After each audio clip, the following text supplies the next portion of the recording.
کشمیر کے اوپر مودی کو یہ جذبات میں تو بات ٹھیک ہے، لیکن جو انٹرنیشنل پالیٹکس ہے، جو انٹرنیشنل ریلیشنز ہیں، وہ مفادات پر چلتے ہیں۔ دکھائیں خان صاحب نے کیا کہا۔ رائٹ، ہما صاحبہ، ویسٹ کو شرمندہ کرنے کے لیے تو یہ بات جو خان صاحب نے کی ہے یہ بالکل ٹھیک ہے کہ آپ لوگ اپنے مٹیریلسٹک گینز کو زیادہ دیکھ رہے ہیں، لیکن 80 لاکھ لوگوں کی زندگیوں کی آپ کوئی فکر نہیں ہے۔ لیکن انٹرنیشنل پالیٹکس بے رحم ہے، کوئی ضمیر نہیں ہے، کوئی سینے میں دل نہیں ہے، کوئی اصول نہیں ہے۔ ایک اصول ہے، اور وہ جس کا خود خان صاحب نے ذکر کر دیا کہ financial gains, financial interest, national interest کس ملک کا کہاں پہ ہے۔ آج ویسٹ کا، یو ایس کا نیشنل انٹرسٹ امریکہ کے ساتھ ہے، 1.2 بلین پاپولیشن، وہ کیوں پاکستان یا کشمیر کی بات کریں گے؟ دیکھیے، بات یہ ہے کہ یہ جو باتیں ہم ایک دوسرے سے خاموشی سے کیا کرتے تھے یا ڈرائنگ رومز میں کیا کرتے تھے، وہ بات عمران خان صاحب نے کھلے بندوں ان لوگوں کے بیچ میں بیٹھ کے کہہ دیے۔ اس میں سے کوئی بھی بات نئی نہیں ہے یا کوئی بھی بات ایسی نہیں ہے جس کا مجھے یا آپ کو خبر نہیں ہے، لیکن بات یہ ہے کہ میرا خیال ہے کہ بہت کم لیڈرز میں، بالخصوص جب آپ پوزیشن آف ویکنس میں ہوں، میں اتنی ہمت ہوتی ہے کہ یہ بات کر پائیں۔ پاکستان کشمیر کا مقدمہ پوزیشن آف ویکنس سے لڑ رہا ہے۔ ہمارے اپنے اکنامک کنسٹرینٹس ہیں، ہماری اپنی اکنامک کمپلشنز ہیں، اس کے باوجود فرنٹ فٹ پہ جا کے عمران خان صاحب کھیلیں۔ رانا صاحب بالکل بجا فرما رہے ہیں کہ میرے خیال ہے کہ دہائیوں کے بعد کوئی اتنی ڈیئرنگ لیڈرشپ پاکستان کے پاس آئی ہے جس نے برملا یہ بات کہی ہے، اور اس لیے یہ بات اس وقت اور بھی اہم ہو جاتی ہے کہ پوری جو صورتحال تھی کشمیر کی، وہ میں ایک جملہ کہتی ہوں، وہ تنبیہ پر، احتجاج پر اور مذمت پر رک رہی تھی۔ اس سے آگے کچھ نہیں ہو رہا تھا۔ ایڈیٹوریلز میں بات ہو رہی ہے، اسٹریٹ پہ بات ہو رہی ہے، سینیٹرز اور کانگریس مین انڈیپینڈنٹلی بات کر رہے ہیں، فیکٹ فائنڈنگ مشنز کی رپورٹس آ رہی ہیں، انڈیا کے اپنے جرنلسٹ کہہ رہے ہیں کہ قید خانہ بن چکا ہے کشمیر، جو number of most militarized region in the world ہے، نمبرز بتا دیے آپ کو عمران خان صاحب نے۔ آگے چل کے اسپیچ میں انہوں نے یہ بھی کہا ہے کہ اتنی فوج جو ہے وہ اس لیے نہیں کھڑی کی جاتی کہ آپ ٹیررسٹ کو ہینڈل کر رہے ہیں، اتنی فوج اس لیے کھڑی کی جاتی ہے کہ آپ وہاں کے ہر شخص کے اوپر آپریشن اور سپریشن کے تحت تحریک کو دبانا چاہتے ہیں، تب آپ کو اتنے نمبرز کی ضرورت پڑتی ہے۔ تو یہ باتیں ادھر ادھر تو ہوتی تھیں، انہوں نے ایک تو ان باتوں کو جوڑ دیا اور پھر ان فورمز پہ کہہ دیا جہاں پہلے ہمیں اس طرح کی بات سننے میں نہیں آتی تھی۔ دو لوگوں نے بہت کھل کر اس حوالے سے بات کی ہے، اردوغان صاحب نے کی اور اس کے بعد بہت کھل کر عمران خان صاحب نے خود کی، اور پھر انہوں نے اس کو جوڑ دیا۔ جو میرے خیال میں اہم ڈیولپمنٹ ہے وہ یہ ہے کہ انہوں نے اس کو جوڑا ہے مسلم فوبیا سے، انہوں نے جوڑا ہے اس بات سے کہ اگر آپ کشمیر کے مسلمانوں پر آپ یہ کہہ رہی ہیں کہ جو پہلے لیڈرشپ جاتی تھی، ظاہری بات ہے پاکستان میں سے جس دنیا بھر سے حکمران آتے ہیں، پاکستان سے بھی حکمران جاتے ہیں، لیکن پہلے بڑے ڈر کے بات کرتے تھے، سہم کے بات کرتے تھے، کھل کے بات نہیں کرتے تھے، ترجمانی نہیں کرتے۔ اب ہوئی ہے ڈر کے بھی بات کرتے تھے۔ میرا خیال ہے کشمیر کا فوکس نہیں ہوتا تھا، ایک باکس تھا جو ٹک کیا جاتا تھا، 5ویں 6ٹھے نمبر پر اس کا ذکر آتا تھا، اس لیے کہ وہ ذکر اس لیے نہیں کیا جاتا تھا کہ انٹرنیشنل کمیونٹی اس کو کس طرح ایکسیپٹ کرے گی یا انٹرنیشنل کمیونٹی کو بتایا جائے، ذکر اس لیے کیا جاتا تھا کہ واپس آ کر جوتے نہ پڑے کہ کشمیر کی بات نہیں کی یونائٹڈ نیشنز میں۔ اس فوکس سے کشمیر کے حوالے سے بات ہوتی تھی، اور جو پچھلے سال کی اسپیچ تھی وہ اٹھا کے ٹویٹ کی جاتی تھی اور اسی کو آپ ریڈ کر دیا کرتی تھی ہماری لیڈرشپ۔ اس وقت آئی تھنک عمران خان صاحب had an independent narrative, independent leader کا نیریٹو تھا ایک سوورن اسٹیٹ کا، اس طرح سے میں اس کو دیکھتی ہوں۔ اس سے پہلے تو ایک لکھی ہوئی اسپیچ ہوتی تھی جس کو آگے پیچھے کر کے دوبارہ پڑھ دیا جاتا تھا، اور کبھی انٹرنیشنل کنزمپشن کے لیے اسپیچ ہی نہیں ہوئی۔ کشمیر کا ذکر اس لیے ہوتا تھا کہ واپس آ کے لوگ یہ نہ کہے کہ آپ نے یونائٹڈ نیشنز میں کشمیر کی بات نہیں۔ ایک اگر آپ مجھے بتائیں، پھر میں بریگیڈیئر صاحب کے پاس جاؤں، کہ کل جو پرائم منسٹر نے کو 2 درجن سے زائد جرنلسٹ تھے اور سارے انٹرنیشنل اور بڑے مزے ہوئے جرنلسٹ تھے، ایک بڑی کینڈڈ قسم کی پریس کانفرنس کی، 1 گھنٹے کی تقریباً پریس کانفرنس۔ ماضی میں کتنے حکمران ہمیں ایسے نظر آئے ہیں کہ وہ انٹرنیشنل جرنلسٹ کے سامنے نیو یارک میں بیٹھ کے UN سیشن کے موقع کے اوپر اس طرح اپنے آپ کو ان کے سامنے رکھ دیں؟ دیکھیے، یہ بات تو میں نے اس وقت بھی کہی تھی جب عمران خان صاحب واشنگٹن تشریف لے گئے تھے، کہ بہت عرصے سے جو پاکستان کا نیریٹو تھا یا جو پاکستان کا پوائنٹ آف ویو تھا وہ فیکٹر ان نہیں ہو رہا تھا۔ تو جب عمران خان صاحب نے واشنگٹن میں بات کی تھی یا وائٹ ہاؤس میں بات کی تھی یا میڈیا کے ساتھ انٹریکشن کیا تھا، perhaps for the first time جو پاکستان کا پوائنٹ آف ویو تھا، پاکستان کا نیریٹو تھا، وہ کوٹ ہوا تھا، وہ فیکٹر ان ہوا تھا. وہ مومنٹم جو واشنگٹن میں بلڈ ہوا تھا وہ ہم اس میں نیو یارک میں اس کی کنٹینیوٹی دیکھتے ہیں. واحد فرق یہ ہے کہ واشنگٹن میں مجھے عمران خان صاحب پر امید نظر آئے تھے، نیو یارک میں مجھے عمران خان صاحب فرسٹریٹڈ نظر آ رہے ہیں، اور اس فرسٹریشن کا انہوں نے اظہار بھی کیا ہے. وہ انٹرنیشنل کمیونٹی کو پرو ایکٹیو نہیں دیکھ رہے، وہ انٹرنیشنل کمیونٹی کو مودی کو ریسٹرینٹ کرتا ہوا نہیں دیکھ رہے، اور وہ فرسٹریشن اب ان کی بات چیت میں نظر آ رہی. رائٹ. بریگیڈیئر صاحب، ایک بڑا اہم سوال کل پریس کانفرنس میں ہوا خان صاحب سے. یہ سوال ہم سب کے ذہنوں میں ہے کہ 5 اگست سے بڑے بھرپور طریقے سے پرائم منسٹر نے اپنے ٹویٹر کے ذریعے سے، جس کو آپ ڈپلومیسی کہتے ہیں، شاہ محمود قریشی صاحب نے ٹیلی فون کالز کی، دنیا بھر میں مختلف لیڈرز کو، انٹرنیشنل میڈیا کو انگیج کیا، لیکن دنیا نے بات نہیں سنی ہماری. اب ہمارے پاس کیا آپشن ہے؟ یہ سوال جب خان صاحب سے کیا گیا، اس کا جواب کیا تھا، یہ ذرا دیکھیں. رائٹ. بریگیڈیئر صاحب، اگرچہ اب ہمارا میڈیا پرووکیٹو نہیں ہے جس طرح انڈین میڈیا پرووکیٹو ہے کہ ہم کہیں خان صاحب آپ لڑ کیوں نہیں رہے، جنگ کیوں نہیں کر رہے، چڑھائی کیوں نہیں کر رہے، لیکن جنگ کا جو ایک ڈیٹیرنس کا ایک خوف ہوتا ہے کہ جی جنگ اگر ہو گئی تو یعنی بھارت کی طرف سے کہ پتہ نہیں کیا ہوگا، خان صاحب نے اس کو اب رول آؤٹ کر دیا ہے. اور ادر سائڈ یہ بھی ایک فیکٹ ہے پچھلے 1.5 مہینے سے کہ انڈیا کے کانوں پر جوں تک نہیں رینگی، بھلے ہم نے جتنی کالز کر دی، بھلے ہم نے UN میں جا کے جتنا شور مچا دیا، اب نہ جنگ ہم کر رہے ہیں اور نہ ہی انڈیا کے اوپر کسی قسم کا کوئی اثر ہو رہا ہے.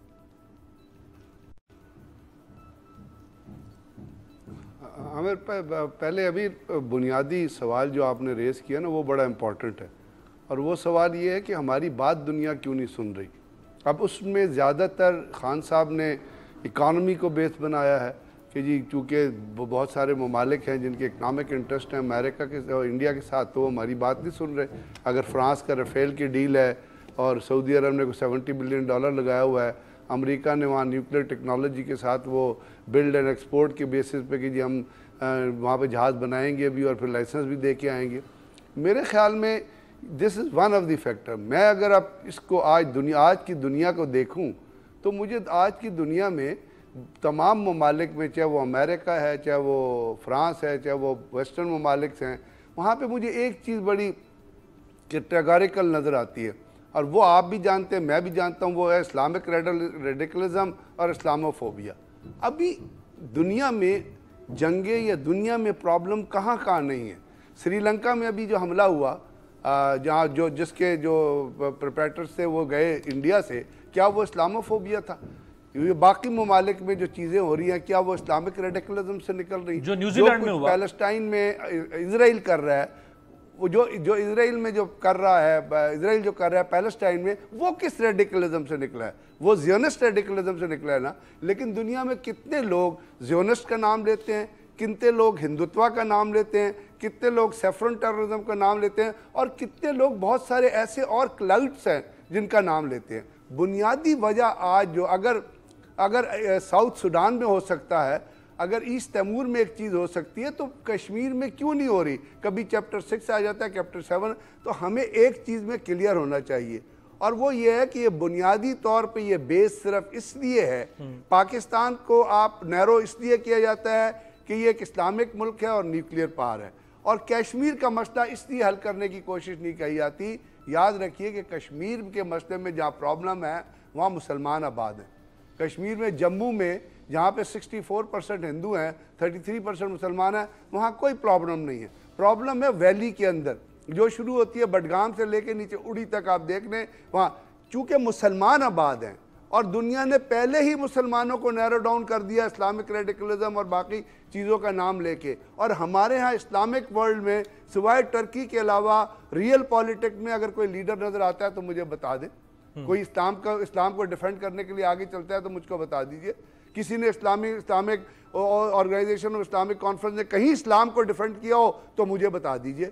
تو جب ہمارے اندر نہ تو اسلامک ورلڈ میں ٹرکی کے علاوہ کوئی لیڈر آپ کو نظر آتا ہے، نہ کوئی آپ کے ایشو کو، آپ کے مذہب کو ڈیفینڈ کرنے کے لیے تیار ہے، تو وہاں کس طرح آپ UN کے اندر جو پلیبسائٹ کرا لیں گے؟ یہ جو نا کلیش آف سیولائزیشن میں ہنٹنگٹن نے جو کہا تھا، اس کی ریئل پکچر آج آپ کو نظر آ رہی ہے کہ دنیا ڈیوائیڈ ہو گئی ہے. شام میں آج وہ کہتے ہیں جی شام میں ہم ایک کونسل بنائیں گے, یو این کے سیکرٹری جنرل کہہ رہے ہیں, اور وہ وہاں کا آئین بنائیں گے. کیوں بھائی آپ شام کے ٹھیکیدار کب سے ہو گئے؟ تو کہنے کا مطلب اب روہنگا کے ساتھ جو کچھ ہوا, کسی نے نام لیا آج تک روہنگا, کیونکہ وہاں پہ بدھزم انوالو ہے. تو خان صاحب ایک آسپیکٹ تو اکانومی, دوسرا بہت بڑا آسپیکٹ جو ہے وہ ہے مذہب کا. اور دنیا جو ہو رہی ہے, فار رائٹ ہو یا باقی جو لوگ ہوں, اگر آپ اپنا امریکہ کے اندر یہ نہیں ہوا تھا ریڈ انڈینز کو کیا ویشی اپنا ہندو کہا گیا تھا, اور امریکہ کے کانسٹیٹیوشن میں آج یہ کیا چیزیں موجود, انڈیا کا کانسٹیٹیوشن اٹھا کے پڑھیں, وہاں پہ سکھ جو ہیں ان کو ہندو کاؤنٹ کیا جاتا ہے, وہاں پہ دلت جو ہے ان کو جو ریئل ہندو ہے ان کو دبایا جاتا ہے, اور جو برہمن جو 27% ہیں ان کو اوپر رکھا جاتا ہے. تو یہ آج کی دنیا میں ہمیں یہ کانسیپٹ کلیئر کرنا ہے کہ چونکہ آپ کی مذہبی جو اسلامی ورلڈ ہے وہ ڈیوائیڈڈ ہے, وہاں کوئی سیلیبل لیڈر نہیں ہے, وہاں ویک لیڈرشپ ہے, اور وہ لیڈرشپ ہے جس کا ویژن کوئی نہیں ہے. نام اٹھا کے دیکھ لیں, ملک اٹھا کے دیکھ لیں, آپ شروع ہو جائیں اسلامک ورلڈ میں, کوئی لیڈر بتا دے جو ویژن لے کے آگے چلو. کیا پیسہ بیچنے سے ملک ترقی کر جاتے ہیں؟ صحیح. کیا ڈیل سائن کرنے سے آپ کی جو ہے وہ فلورش ہو جائے؟ آپ فلورش کرتے ہیں جب آپ اپنی آئیڈیالوجی پہ کھڑے ہوتے ہیں, آپ فلورش کرتے ہیں جب آپ اپنے بلیف پہ کھڑے ہوتے ہیں, آپ فلورش کرتے ہیں جب آپ کسی اپنا کنکریٹ اسٹانس پہ کھڑے. کوئی کنکریٹ تو اس لیے چونکہ ڈویژن اتنی ہمارے اندر تو موجود ہے. عمران خان صاحب جس طرح فرسٹریٹڈ ہیں, میرا خیال جتنا انہوں نے مقدمہ لڑا ہے اور جس طرح فرنٹ فٹ پہ لڑا ہے, اور جس طرح وہ کشمیر کے کاز کو لے کے آگے چلے ہیں, اور جس طرح انہوں نے یہ کہا کہ اس خطے میں, اور یہ ہلری کلنٹن کہہ چکی ہے نا, آپ کو اس کی سٹیٹمنٹ یاد ہے, اس پہ کہا تھا کہ پاکستان کے سیاست میں اس پہ آگے جا کے ذرا, میں بریک کے بعد جدھر آپ کر رہے ہیں نا فورن پالیسی اس پہ آج پرائم منسٹر نے اس پہ بات کی ہے, پرائم منسٹر نے, میں اس پہ ذرا آگے بات کروں گا. لیکن بریک سے پہلے دو سوال ہیں لوگوں کے ذہنوں میں. ایک سوال میں نے آپ کے سامنے رکھا, یعنی اگر آپ سارے ڈپلومیسی کے سارے آپشن ایگزاسٹ کر لیتے ہیں اور دنیا آپ کی بات نہیں مانتی, تو پھر آپ کیا کریں گے, جس کا جواب خان صاحب نے دیا. دوسرا سوال لوگوں کے ذہنوں میں یہ ہے کہ اگر وہاں پہ ٹرمپ کے ساتھ آپ کی فیس ٹو فیس ملاقات ہو پرائم منسٹر کی, یا اگر کوئی کروا دے ثالث, تو آپ کیا کوئی ڈپلومیسی کی کوئی ڈپلومیٹک کوئی کسی طریقے سے آپ اس سے بات کریں گے؟ اس کا کیا جواب دیا ہے یہ دکھائیں.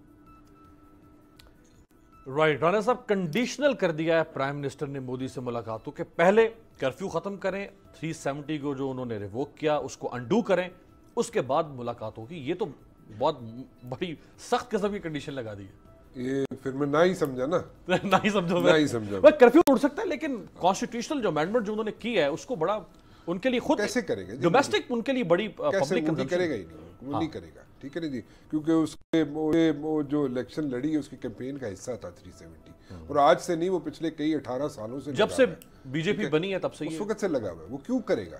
ہی will not do that. Number 1 میں ایک چھوٹی سی یہاں پہ ایک چیز پوائنٹ آؤٹ کرنا چاہوں گا. عمران خان صاحب نے بڑا اچھا کیس لڑا, فرنٹ فٹ پہ کھیل رہے ہیں, اور کوئی ڈکٹیٹر بھی ایسے نہیں کھیل سکتا تھا جس طرح عمران خان صاحب کشمیر کا ایشو لے کے وہاں پہ لڑ رہے ہیں نیو یارک میں بیٹھ کے. بٹ تھوڑا سا ایک چیز میں تھوڑی سی وہاں پہ پوائنٹ آؤٹ کرنا چاہوں گا. دیکھیں, خان صاحب کو ایک چیز سمجھنی چاہیے کہ آپ اپنی اسٹرینتھ سے ڈپلومیٹس کو یا ڈپلومیسی کو آگے بڑھاتے ہیں, وہ ملٹری اسٹرینتھ ہو یا جو بھی ہو, وہ آپ کہتے ہیں نا تھوڑا سا پیچھے چھپا کے رکھی دی چیزیں, کارڈ تھوڑے سے نا اپنے, you should keep some cards close to your chest. سارے نہیں شو کرتے. آپ کہتے ہیں جناب کہ میں جنگ نہیں لڑوں گا یا میں حملہ نہیں کروں گا, آپ نے تو پہلے رول آؤٹ کر دیا. آپ نہ کریں بھائی اس طرح. آپ کہیں, آپ کو کیا ضرورت ہے یہ کہنے کی کہ میں جنگ کروں گا یا میں حملہ کروں گا یا نہیں کروں گا؟ نہ بولیں آپ. جنگ کی تلوار تو لٹکتی رہنے دینا بھائی. آپ نیوکلیئر اسٹیٹ ہیں, آپ اپنے آپ کو انڈر اسٹیمیٹ کر رہے ہیں یا انڈر اسٹیمیٹ کروا رہے ہیں. آپ ایسے نہ کریں, کیونکہ آپ کی ڈپلومیسی جو ہے وہ ویک ہو جائے گی. یہیں سے آگے ہی ویک ہے. ایک بریک لینا, یہیں سے آپ سے شروع کریں گے کہ اگر آپ نے جنگ رول آؤٹ کر دیا, مودی سے ملاقات کا آپشن بھی رول آؤٹ کر دیا, اور کنڈیشن وہ آپ نے لگا دی, جو ظاہری بات ہے کوئی بھی شخص اگر اپنے آپ کو مودی کی جگہ پہ رکھ کے دیکھے, جس نے بی جے پی کے بننے سے لے کے اب تک بی جے پی کے منشور کا حصہ تھا کہ وہ جب بھی موقع ملے گا وہ خصوصی حیثیت کشمیر کی ختم کریں گے, اور یہ ان کو اس دفعہ ایبسولوٹ میجورٹی ملی. اس سے پہلے الیکشن میں ایبسولوٹ میجورٹی نہیں تھی بی جے پی کے پاس, اس لیے انہوں نے اس دفعہ کر دیا. اب اپنے پبلک جو ان کی آڈینس ہے ان کے سامنے وہ کیسے خفت کا سامنا کرے گا اگر وہ اس کو انڈو کر دیتا ہے؟ بڑا چیلنج ہے. ایک بریک کے بعد بات کرتے ہیں.